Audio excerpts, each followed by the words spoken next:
அருமை தம்பி அஜித்குமார் என்ற இளைஞர் செய்யாத ஒரு குற்றத்திற்காக காவல்துறை ஸ்பெஷல் டீம் என்று சொல்லக்கூடிய காவலர்கள் சட்டத்துக்கு புறம்பாக அவரை தங்களுடைய கட்டுப்பாட்டில் எடுத்து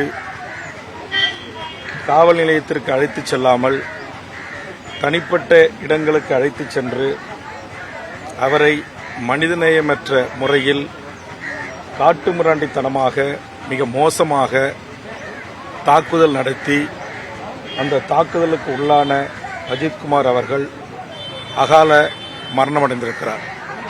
இந்த மரணத்திற்கு காரணமான காவல்துறையில் இருக்கக்கூடிய அத்தனை பேரும் சட்டத்தின் முன் நிறுத்தி தண்டிக்கப்பட வேண்டும். இந்த சம்பவத்தில் இந்த ஸ்பெஷல் டீம் என்று சொல்லக்கூடிய 6 நபர்கள் இதில் ஈடுபட்டதாக அவருடைய குடும்பத்தார் சொல்லுகிறார்கள். ஆனால் 5 கைது செய்யப்பட்டிருப்பதாகவும் ஒருவர் இன்னும் கைது செய்யப்படவில்லை என்றும் தெரிவிக்கிறார்கள். மேலும் சம்பந்தப்பட்ட காவல் நிலைய ஆய்வாளர் மீது இதுவரையிலும் எந்த ஒரு நடவடிக்கையும் எடுக்கவில்லை என்று அவருடைய குடும்பத்தாரும் உறவினர்களும் தெரிவிக்கிறார்கள். எந்த காவல் நிலைய எல்லைக்கு உட்பட்டு இவர் மீது புகார், அதுவும் வாய் வழியாக தெரிவிக்கப்பட்ட அடிப்படையில் இவர் விசாரணை என்ற பெயரில் சட்டத்துக்கு புறம்பாக 24 மணி நேரமாக வைத்து விசாரணை என்ற பெயரில் கொடுமைப்படுத்தி கம்புகள் 2 கம்புகள் ஒடிந்து சுக்குநூறாகின்ற வகையிலும் மற்றும் இரும்பு பைப்புகளாலும் அடித்திருக்கிறார்கள். நேற்றைய தினம் மதுரை உயர்நீதிமன்றம் இதை மிக கடுமையாக இந்த வழக்கை எடுத்துக்கொண்டு சம்பந்தப்பட்டவர்கள் மீது சரமாரியான அரசின் மீதும் காவல்துறை மீதும் கேள்வியை நீதிமன்றம் எழுப்பியிருக்கிறது.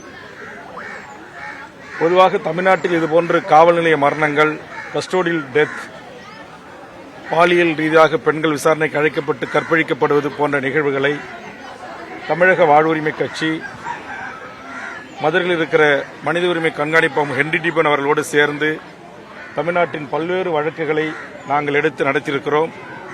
சம்பந்தப்பட்ட காவல்துறை கண்காணிப்பாளர் வரையிலும் புள்ளஞ்சாவடி லாக்அப் டெத்திற்காக ஆயுள் தண்டனையை நாங்கள் பெற்றுத் தந்திருக்கிறோம். அதுபோன்று ஒரு காவல்துறை கண்காணிப்பாளரை அவர் செய்த மனித உரிமை செயல்பாட்டுகளுக்காக பணியிலிருந்து நாங்கள் அவரை டிஸ்மிஸ் செய்திருக்கிறோம். இதை செய்ததும் திமுக ஆட்சிதான், கலைஞர் தான் செய்தார். அதுபோன்று அஜித்குமார் அவருடைய இந்த காவல் விசாரணை மரணத்திற்கு காரணமாக இருந்தவர்கள் அவர் எவ்வளவு பெரிய உயர்ந்த பதவியில் இருந்தாலும் மாண்புமிகு தமிழ்நாடு முதலமைச்சர் அவர்கள் உடனடியாக அவர்கள் மீது உரிய கொலை வழக்குகளை பதிவு செய்து தொடர்ந்து அவர்கள் காவல் பணியில் செய்ய விடாமல் தடுப்பதோடு மட்டுமில்லாமல் உரிய விசாரணையை மேற்கொண்டு இதுபோன்ற காட்டு மிராண்டிகள், மனிதநேயமற்றவர்கள் காவல்துறையில் தொடர்ந்து பணி செய்யக்கூடாது. இந்த காவலர்களுக்கு இப்படி இவர் மீது எந்த கேஸ் ஹிஸ்டரியும் கிடையாது.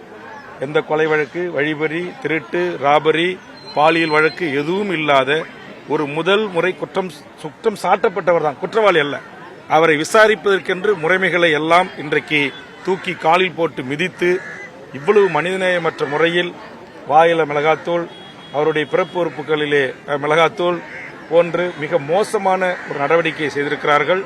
ஆக இனி தமிழ்நாட்டில் இதுபோன்று காவல் நிலைய மரணங்களோ விசாரணை மரணங்களோ நடைபெறாத வண்ணம் மாண்புமிகு தமிழக முதலமைச்சர் அவர்கள் நடவடிக்கை எடுக்க வேண்டும்.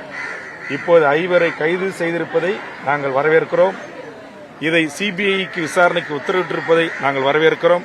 கண்டிப்பாக சிபிஐ இது ஆண்டு கணக்கில் எடுத்துக்கொள்ளக்கூடாது. ஒரு 3 அண்ணா பல்கலைக்கழகத்தில் ஒரு பெண்ணுக்கு ஏற்பட்ட பாலியல் குற்றச்சாட்டு நிரூபிக்கப்பட்டு இன்றைக்கு எப்படி அவருக்கு ஆயுள் தண்டனை விதிக்கப்பட்டிருக்கிறதோ அதுபோன்று இந்த குற்றத்தை 3 மாத காலத்திற்குள் விரைவாக விசாரணை நடத்தி சாட்சி ஆதாரங்களை தயார் செய்து நேர்மையான முறையில் வழக்கை நடத்தி இந்த உண்மையான குற்றவாளிகள் யாராக இருந்தாலும் அவர்களுக்கு உச்சபட்ச தண்டனையை பெற்றுத்தர வேண்டும் தமிழக அரசு என்பதை நேரத்தில் வலியுறுத்தி தமிழ்நாட்டில் காவல் மரணங்கள், லாக்அப் டெத்துக்கள், அதாவது விசாரணை கைதிகள் மரணம் போன்ற நடவடிக்கைகளில் தமிழக சட்டமன்றத்தில் நான் திமுக கூட்டணியில் இருந்தாலும் முதல் குரலாக எனது குரல்தான். இந்த 4 ஆண்டு காலத்தில் நடந்த துப்பாக்கிச் சூடுகள், காவல் நிலைய மரணங்களில் முதல் கவன ஈர்ப்பு தீர்மானமும் முதல் சட்டமன்றத்தின் குரலும் எனது குரலாகத்தான் இருந்து வந்திருக்கிறது.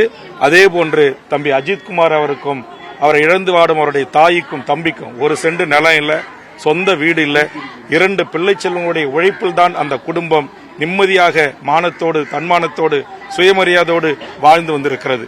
ஆனால் இந்த தாயின் கதறலுக்கு எவராலும் பதிலளிக்க முடியாது. ஆதலால் அரசு, அவருடைய சகோதரருக்கு அரசு வேலை தந்ததற்கு நாங்கள் இந்த நேரத்தில் நன்றி சொல்லுகிறோம். அதே நேரத்தில் உண்மையான அந்த குடும்பத்துக்கு மாண்புமிகு முதலமைச்சர் நேரடியாக தொலைபேசியிலே தொடர்பு கொண்டு தன்னுடைய மன்னிப்பை கோரி வருத்தத்தை பதிவு செய்திருக்கிறார். அது உண்மையிலேயே ஒரு போற்றுதலுக்குரியதான். ஆனால் உண்மையான அந்த குடும்பத்திற்கான ஆறுதல், நீதி என்பது இந்த தவறை இழைத்தவர்கள் சட்டத்தின் முன் நிறுத்தி அவர்களுக்குரிய தண்டனை பெற்றுத் தருவதில் இருக்குது. அதை மாண்புமிகு தமிழ்நாடு முதலமைச்சரும் அரசுத்துறை வழக்கறிஞர் பெருமக்களும் செய்வார்கள் என்று நான் நம்புகிறேன்.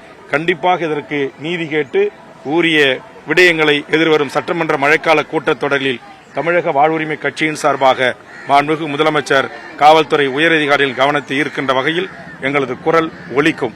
மேலும் இந்த எந்த ஒரு சென்ட் நிலவளம் இல்லாமல் தன் உழைப்பை நம்பி வாழ்ந்த இந்த குடும்பத்திற்கு ஆறுதல் அளிக்கின்ற வகையில் எங்கள் தமிழக வாழ்வுரிமை கட்சியின் சார்பாக ரூபாய் 1 லட்சம் ரூபாயை அவருடைய தாய் தம்பியின் கரங்களிலே ஒப்படைத்திருக்கிறோம். அவர்களுக்கு வழக்காடுவதற்கு, இந்த வழக்கை நடத்துவதற்கு தேவையான உதவிகளையும் தமிழக வாழ்வுரிமை கட்சி தோளோடு தோள் நின்று இந்த பணிகளை செய்யும் என்று தெரிவித்திருக்கிறேன். காரணம், தமிழ்நாட்டில் லாக்அப் மரணங்கள், கற்பழிப்புகள், கஸ்டோடியல் டெத் போன்ற விடயங்களில் 40 ஆண்டுகளமாக இந்த பிரச்சனைகளை தமிழ்நாட்டில் எந்த மூலையில் நடந்தாலும் அதை நாங்கள் எடுத்து நாங்கள் மனித உரிமை கண்காணிப்போம் ஹென்றி டிபன் அவர்கள் தலைமையிலும் மற்றும் பியூசில் போன்ற மனித உரிமை செயல்பாட்டாளர்களுடன் சேர்ந்து செய்து வருகிறோம். அந்த வகையில் சாதி, மத, கட்சி, கூட்டணி எல்லைகளை கடந்து மனிதம் பாதிக்கப்படுகின்ற போது துணை நிற்கின்ற தமிழக வாழ்வுரிமை கட்சி கண்டிப்பா அஜித்குமார் அவர்களுக்கும் நீதி கிடைக்கின்ற வரையில் அவருடைய தாய்க்கும் சகோதரனுக்கும் அவருடைய உறவுகளுக்கும் தமிழக வாழ்வுரிமை கட்சி துணை நிற்கும் என்பதை இந்த நேரத்தில் தெரிவித்துக் கொள்கிறேன்.